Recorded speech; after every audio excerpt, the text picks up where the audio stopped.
organizations. These are all masked organizations.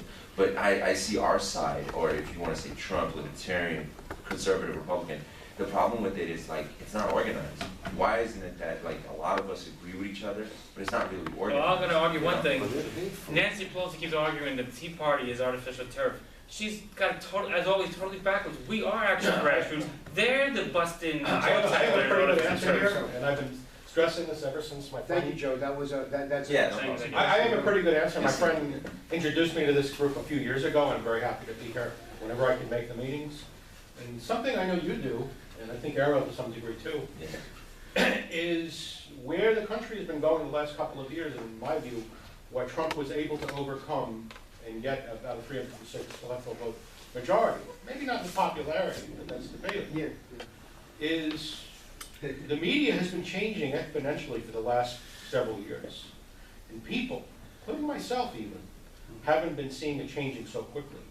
So the thing that we've got to do, we still have a lot of catching up to do, is jumping over the heads of the old media that's out there, the dinosaur media, if you will, and getting over that. And I think you would be great having a YouTube channel. Exactly, definitely. Oh, Now, you're you're reaching probably about 18, 20 people in here. There are brilliant people that I try to look at for years, the left. I'm always seeking the left to try to learn something, because you have to be able to reach out to people. Listen! People need to listen and speak to each other like this. And you're not going to reach everyone. Now, You don't have to. Howard, Could not, this is each going of on us. YouTube. Right, but the thing is that people need to listen and speak at each other and speaking at each other. I know that's a canned comment or whatever, but my friend got me here, and I've been following these things since I was a child. Since I remember Reagan and even Carter. I heard of him. And people prior to them. And the problem we have today, even with people that I see that are conservatives, is very little and nothing happened before they were born. They don't know enough about international as well as American history. And there's not enough critical thinking going on. So I think what the key thing is we need to get more on this thing with Twitter and YouTube, as well as the media that's going to be around tomorrow. And So if they could do that, and at least communicate with people where we'd like to see the country go. By the way, And I think he was able to overcome that by the 2 way, years ago. speaking of YouTube and abuse of the First Amendment, isn't YouTube cutting back on conservative videos like That's why Dennis that's gonna Prager go. and Yeah. stuff? I just got suspended yesterday for tagging the March for Our Lives. Yeah, that's why that's going to go. I saw your Facebook Live video. And by the way, Facebook is They did something to you after that video? Twitter suspended me again. Ah, it's okay. And for they think, speaking your mind. yeah, I've been That's banned. disgusting. That's I've disgusting. been banned for a year, half a year. I've been banned for half a year on Facebook. What we need is a real YouTube that's free, a free YouTube. That's right. That's Well, exactly right. The media is controlled by Nothing the left is left. free. Well, you got The banned. way I see it is, Well, the way supported by The media is a controlled by the left. pro-conservative And I have or another. libertarian He said- organization. He said that people don't know the history. I'm in the teaching business. I've been teaching well over 30 years in several different settings. Right now, I was helping this kid, and it's not in my field, to get ready for the AP American History exam, which is written by the College Board. I got sick when I saw these practice essays these kids are working on. It's all about American expansion and how we took the land from the Mexicans Hegemony and the the Native Indians. Americans. Oh, the stuff that History revision. they are being Yeah. brainwashed and forced to memorize this, and of course this becomes natural for them. That's a given. that's a big- Fortunately, it's still the case that as soon as you cross the Hudson River, you enter America. No, but the Yes, College no, Board you is don't. national. Not The College anymore. Board is national. the river? Not Yeah. anymore. Okay, wait, sir. Midwest- I'll get to you. Okay, Steve, Scott has a question. So I want to feed off this whole commentary of talking with people and having an exchange of ideas. And for those of you who don't know, I do work for New York State. I work for the Office of Mental Health. So when you were talking about the whole welfare situation, I just sat here and was giving you a big amen, because I took notice. if we could sit here for 2 hours and just talk about the welfare state and how really deep it really, the tragedy that is welfare, just in this state alone, it really is. And we're still dealing with the Affordable Care Act. And we're gonna be dealing with it for a long time to come, no matter what happens. So, but the exchange of ideas. There are a number of colleagues that work for state service, who if you actually sit and have a conversation with them, do not like the fact that their taxes are through the roof. They do not like the fact that the cost of living is going through the roof. There are a number of things that they actually agree with us on. But, here's the big but though, they will never, ever vote for somebody with the letter R in front of their name. Because they are all conditioned and they are all told that you must vote this way. And experience continuing peer pressure, should they? And the union, and on top of Now, us, but the union. Scott, all of that is so. They are ballast, they don't matter. There's no sense wasting your time That's trying to. who you were talking about, trying to reach, right? No, that's not who I'm trying to reach. I'm not trying to reach anyone who has, from their middle school years, been dominated by peer pressure, that don't have the independence of mind. You have to have someone with independence of mind. Here's someone you can reach, a coworker, just as an example.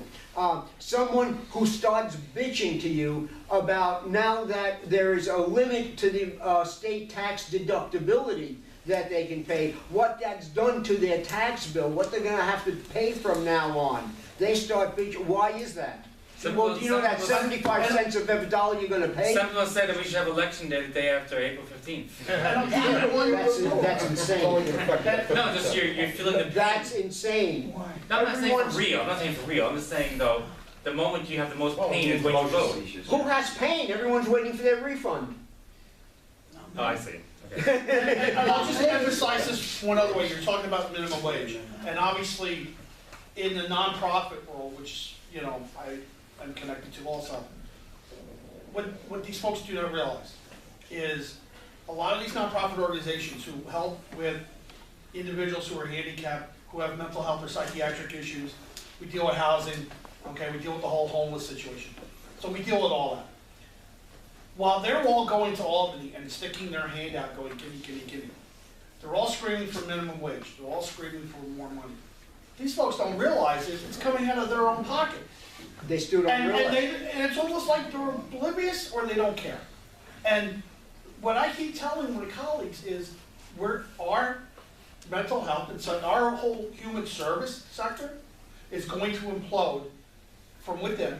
And when it does, it's going to be ugly. And when you brought up the fact of 75 cents of every dollar in this country spent on welfare, in New York State alone, we take up the overwhelming majority of the state budget. Yeah. You know, And federal government, and especially in Illinois, in Connecticut, and Massachusetts. absolutely. Almost every large state. Eliminate the budget, eliminate debt. I know. Oh, real quick. No, I want one thing, Scott. When you talk to your coworker, you mentioned this many times. Do they ever tell you to leave them alone? They get tired of hearing you, or do they? Here's the thing, because we have a dictatorship at state level, there is to be no discussion of politics. You know, on the job, you do it Right. at lunch hour. But I don't, I try to just have a conversation. But now, on the somebody job, else- well, Now, yeah, people come into my office once in a while. I do have a couple people who come into my office, and we talk, and we have a civil discourse about things that are going on, mostly at state level, because that's what we deal with. okay. It does turn out to, you know, some things politically, nationally and stuff, but we have a civil discussion. Good. It's not, you know, it's not one saying to the other, you're wrong, you're suck, you know. Please keep it up. Sir, you're next. Hi, my name is Gordon Krause Friedberg. This is my first time here. Welcome. I, When did you first become a progressive? did I become a progressive? I'm sorry. I spent 36 years working in New York City Human Resources Administration. Wow. We talk about welfare. The last 14 years, I was an assistant deputy commissioner in the finance office. I can Yes, say I got a it great here. deal about what goes on with the welfare world, but that's not my question at this point.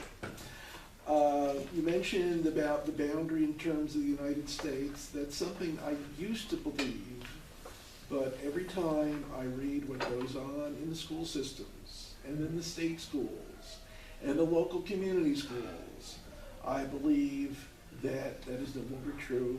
I will see things that come out in school districts in the middle America that are just shocking. One of my pet peeves, and I know this is not the area, I don't want to diverge from what you're talking about, but maybe at a later point I'd like to discuss. I'm very concerned about the transgender agenda and the impact on children and social policy in this country. I think now we do have a very good opportunity in New York, since the Title IX has been reinterpreted by the federal government to mean what it really means, is to push some of the advocacy out of the school systems, which should be done district by district. We're doing a lot of reading about this topic. There is almost nothing going on a national basis. The only nationally based organization that has this on the top of their agenda is the Family Policy Council. And the war chest of the people pushing this agenda is very heavy and international. They got a defeat within the last 6 months in Peru. Okay, so now you have me asking a question. Why is it such a heavy, what are they up to? What are they trying to accomplish? First of all, many people who are, some of the big money is coming from people who are transgender themselves. Okay. But what they are trying to accomplish is a concept of fluid gender identity, to the point that male and female in their mind means nothing. This is what they're pushing. And what do they gain if they brainwash us into that? People Undercutting Western culture. That's all they want. I People would agree with say them. emasculating men and People agree with them. in their idea It doesn't have to be. patriarchy. This is a That's religious what they believe is gonna happen. type. So they're saying destroy the family unit, which means the government becomes the family, eventually government becomes God. That's the idea? On some level, yes. Okay. But you've got to understand, the dogma is to them like a revealed truth. It is a missionary movement, plain and simple. They're fighting in Australia, the United Kingdom, in Europe, to sexualize children, very early age, to push this agenda, to affect how our schools work. They already affect how our businesses work. So it's like he's saying, destroy Western civilization. Yeah. Well, yes, but that may not be technically what they're thinking of. They're thinking of supporting their beliefs, and they want to knock out anything that disagrees with it. That is another perfect example of a way to broach the subject. Joby had a May I say follow-up. something about the whole trans children, right? That's also the problem. Trans children, as I see when I speak to these people that actually believe the trans children is a great thing, is that it's a product of sex abuse, drug abuse, and child abuse. In the sense that it's a product of sex abuse because they're saying if you're old enough to change your sex, you're old enough to have sex. That's what they're pushing. Their sense of drug abuse is because they give them, what is that, hormone blockers? Yeah, yeah. So they give them hormone blockers. And then it's child abuse because you know that transgenderism or whatever is a mental illness, and you're basically enabling that into your child. So what they're doing right now is they're in a sense trying to say that we need to expose kids to sex, and guess what that's going to do? That's going to normalize pedophilia in the same sense as well. He's not- What what percentage of population can be transgender? 1%? Less than 0.5%? Maybe? I think Why is this getting so much Huge amount of money play? behind. Because Where did there's it come big from? bucks behind these are people that at one time were just promoting sex. They were just promoting regular sex. But then they got into more, they dabbed into more Now, different It's also the feminist movement, by the way. From That's a my it's a perspective, mass misandry. That's what I call it. from my perspective, what is important about raising this issue is it is still deeply felt by so many Americans that this is wrong, this is disturbing, this is corrupt.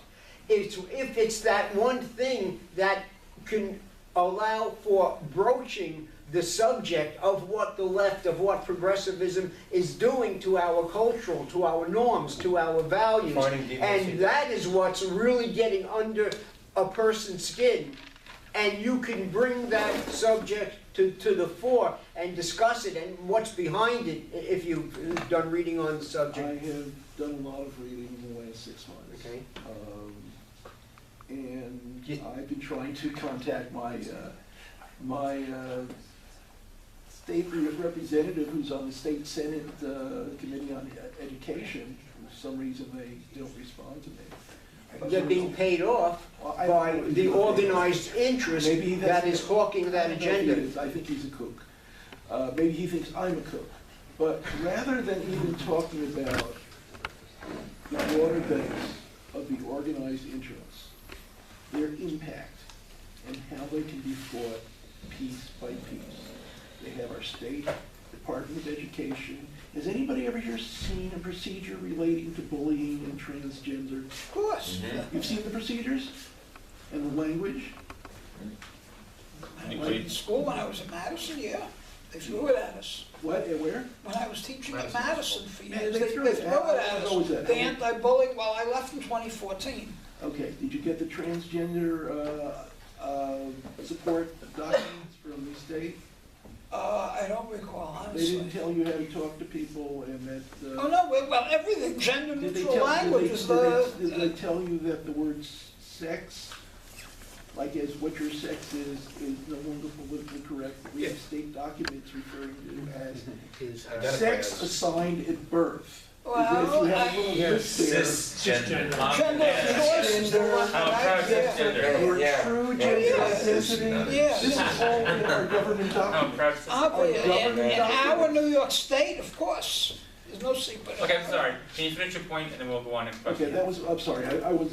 Okay, thank you very much. Scott, I think in a more broader sense, all this is a focus on the breaking up of the family structure. right. Because if you think about it, no mom and dad in the house. I don't know about anybody else, I can't speak for anybody else. I grew up with a mother and a father, okay? A lot of my younger friends didn't have that. If, just briefly, we relate it to welfare. You don't have a family nucleus in the welfare state. And part of it too, I'll say from my own perspective, is we're also taking God out of it. Absolutely. That's a huge So- one. That's a huge So one. when you take God and you take family out, this is what you get. Right. And school shootings. Right, there's no foundation. You know, Second Amendment. and when you have no solid foundation and it's built on quicksand, what happens? So all this that's happening is an attack on our foundation. And, you know, it's up to us to make sure that our foundation does not crumble. Right. Right. Thank you. Anybody else who has a question? By the Chris? way, one of the things I say, welfare harms most the very people Really it supposed pertains to to serve help. exactly. Thank you. Thank you very much. That's the theme of the social welfare part of my book. My name is Christopher Witcher. I'm a founder of the Gravesend Preservation Society, our neighborhood around here. And one of my agendas is to try to get the curriculum to be reversed, indoctrination reversal. I know that Good luck. the schools are run by the state and everything else and all liberals, but it's not gonna make me stop trying to get this agenda across, to try to make our children learn about local history. And I was just telling the gentleman right here, the British marched right past us right here for the same ideas of trying to enslave us into their system, of course. But of course, we had people like we have now, back 230 years ago, 40 years ago, that gathered in the same spot or close to it, who were patriots that got together and made committees and militias, and we're fighting the same thing that they fought back then. By the way, you bring something to mind that's very, very important for all of us to understand. It does not take a majority to change a culture or to change the political course They of say only events. about 1/3 of Americans supported the revolution. That's approximately right, a little disagreement among scholars, but approximately right, close enough to the truth to be said. But it's not only that, it was a tiny majority responsible for the Russian Revolution in 1917, around Lenin. It was a very small majority that was You responsible, mean small minority? that's what I said. No. A small minority, the French Revolution. The Jacobins, the Robespierre and company, these were small people who once the Girondists, once the true liberals seized power at the Bastille. It only took Robespierre and a handful of people around him. We do not have to persuade everyone. We do not have to